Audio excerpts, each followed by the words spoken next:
जय हिंद दोस्तों, वंदे मातरम। किसी भी व्यक्ति को किसी भी चीज़ का डर तभी सताता है जब उसको पता होता है कि कहीं ना कहीं उसने कोई गलत काम किया है या फिर उसने ऐसी कोई सी बात बोल दी है जो किसी ना किसी को तो नागवार गुजरेगी। अब बात की जब भी बात होती है तब कई बार ऐसा हो सकता है कि चलिए ठीक है, आपकी बात से कोई दो राय ना रखता हो, इसीलिए ये सब तू मैं हो गई। लेकिन ऐसे में जब आप इन्फ्लुएंशियल पर्सनालिटी हो तो आपको इन चीज़ों का ध्यान रखना चाहिए कि आप जो भी कुछ बोलें उसको काफ़ी सोच समझ कर बोलें, क्योंकि आज की डेट में बात का बतंगड़ बनने में बिल्कुल भी देर नहीं लगती। अब ऐसा ही कुछ वाक्य निकलकर सामने आ रहा है रत्ना पाठक जी के यहाँ से। रत्ना पाठक जिनको कि हम लोग साराभाई वर्सेस साराभाई में देख चुके हैं और ये नसीरुद्दीन शाह जी की धर्म पत्नी भी है, या यूं कहें कि बेगम है। तो ऐसे में उन्होंने अब किस बात को लेकर आपत्ति जताई है कि नसीरुद्दीन शाह के बोलने से उनको डर लगता है, जरा विस्तार में जान लेते हैं। बॉलीवुड में कई सितारे ऐसे हैं जो अपनी बेबाक बयानों को लेकर सुर्खियों में रहते हैं और अक्सर इसी वजह से वो मुश्किल में ही पड़ जाया करते हैं। ऐसा ही हस्तियों में से एक है नसीरुद्दीन शाह, जो कि अपने अंदर के विचारों को बिना किसी डर और भय के सबके सामने रख देते हैं। कई बार अपने बेबाक बयानों की वजह से वो मुश्किल में ही फंस जाते हैं। अब उनकी वाइफ रत्ना पाठक ने बताया है कि वो किस तरह से नसीरुद्दीन शाह को इस तरह के स्टेटमेंट्स देने से लगातार रोकने की कोशिश करती हैं जो उनके लिए बड़ी प्रॉब्लम्स खड़ी कर सकते हैं। अपने लेटेस्ट इंटरव्यू में रत्ना पाठक शाह ने बताया कि कई बार हस्बैंड नसीरुद्दीन शाह को अपना विचार खुलकर सामने रखने से वो रोकती हैं, क्योंकि उन्हें डर लगता है कि किसी दिन लोग उनके घर पर पत्थर न फेंक दें। जर्नलिस्ट सिद्धार्थ कनन से हुई बातचीत में रत्ना पाठक ने इस मुद्दे पर खुलकर बातचीत करी।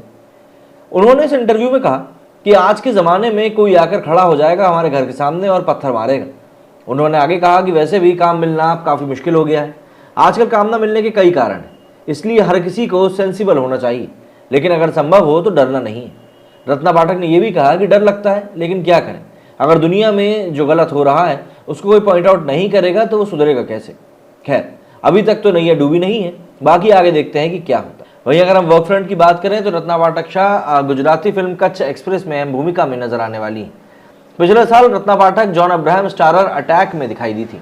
इस फिल्म के अलावा रत्ना पाठक जयेश भाई जोरदार में रणवीर सिंह की मां के रोल में नजर आई थी। वहीं एक्टर नसीरुद्दीन शाह बहुत जल्द ही आसमा भारद्वाज की थ्रिलर फिल्म कुत्ते में नजर आने वाले हैं।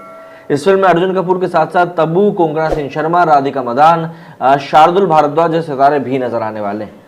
लेकिन यहाँ पर रत्ना पाठक शाह का जो इंटरव्यू है एक बार फिर से वायरल हो रहा है। देखिए, दरअसल बात क्या है, देश में डरने वाली बातें पहले भी कई बार हो चुकी हैं, लेकिन जैसे कि इन्होंने बात को पॉइंट आउट किया कि अगर हम लोग गलत बात को लेकर बोलेंगे नहीं तो वो गलत चीज़ गलत ही रह जाएगी और उसको सुधारने का कोई काम भी नहीं करेगा।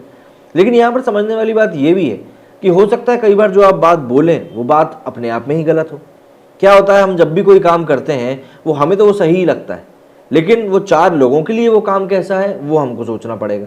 भाई, ज़रूरी नहीं कि अगर खाने में मुझे नमक पसंद है तो किसी और को भी ज़्यादा ही नमक पसंद होगा। भाई, सभी का अपना अपना टेस्ट होता है। तो ऐसे में जब आप कलेक्टिवली कोई काम करें, जब आप एक दावत के लिए खाना बना रहे हैं तो आपको सबके लिए सोच के बनाना पड़ता है। ठीक उसी तरीके से जब आप पब्लिक को एड्रेस कर रहे हैं तो आपको सोच के करना पड़ता है, क्योंकि वहाँ पर आपके निजी विचारों के कारण किसी भी प्रकार का यदि अनरेस्ट फैलता है तो ऑब्वियस सी बात है वो तो आपके लिए दिक्कत की वाली बात होगी।